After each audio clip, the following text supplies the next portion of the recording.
काय चाललंय? काय नाही, तुम्हाला म्हटलं होतं ना सुरू करायची आपल्याला, त्याची तयारी सकाळपासून तेवढंच गोळा केलं.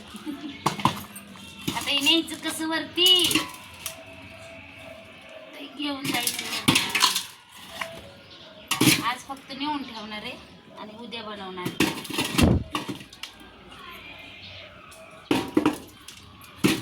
हा उचलायचं आता. ही माती तुम्ही किल्ल्याला आणली होती ना तिथे, ती गोळा केली ती आम्हाला छानपैकी. आता ते भिजत घालायची. रामकृष्ण हरी. चला वरती. दमली का? हा चालू करते तू. केलं अगो बाई.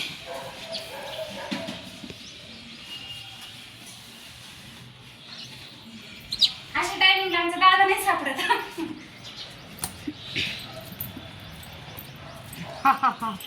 बापरे. चूल करायची, टेरेस गार्डनिंग करायचंय ना आपल्याला आधी चूल करायला लागन. आता उन्हाळा काम पण करायचं आपल्याला, म्हणून आधी चूल आणि मग लावू हळूहळू झाडी. हा छान प्लॅनिंग करून व्यवस्थित. का बरं करू. हा आमच्या दिदीची इच्छा आहे वरती चूल करायची, छान छान स्वयंपाक करायचा. कोणी? दीदीनी. दीदीनी करायचं, दीदीनी. चला, छान वातावरण झालंय ना, आभाळ आले. दम लागला एवढंसं काम केलं तर. एवढंच म्हणजे भरपूर आहे की नाही गं? हा. कसं वाटलं तिथे विटावरती आणून? आता मला क्लासला जायचं, मला दम लागलाय. केली तुझी मदत बास. हॅलो नमस्कार. तर झालंय आपली चूल फायनली. आता त्याला सारवून घेतलं शेण आणून. असं आपली फायनल चूल झालेली आहे. छानपैकी सारवलंय मी तिला.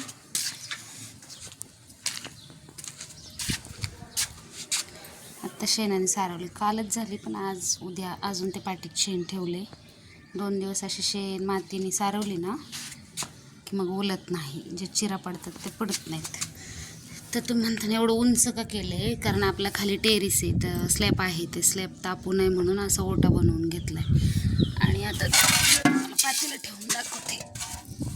हे बघा, असं छानपैकी आमचं चिकनचं पातेलं एवढं असतं, एवढं तरी बसते आणि हलणार नाही, डुलणार नाही, काही नाही. असं छानपैकी झालेली.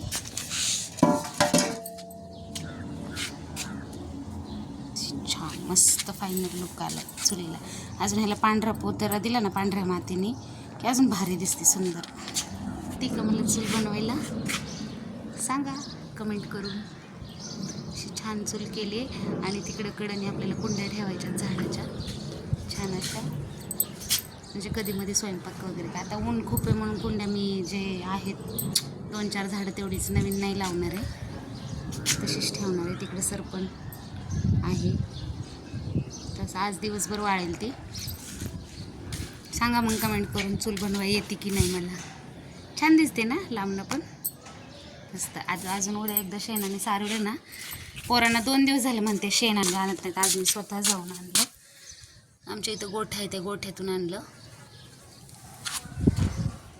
आणि पोथेरा कोणाकोणाला माहीत नाहीत देतात ते, म्हणजे पोथेरा हा शब्द नवीन असेल मे बी इकडं शहरातल्या लोकांना, पण आमच्या इकडं चूल पोतरा सारवण असं म्हणतात त्याला. तर मग कमेंट करून सांगा चूल कशी तयार झाली ती. बाय सगळ्यांना.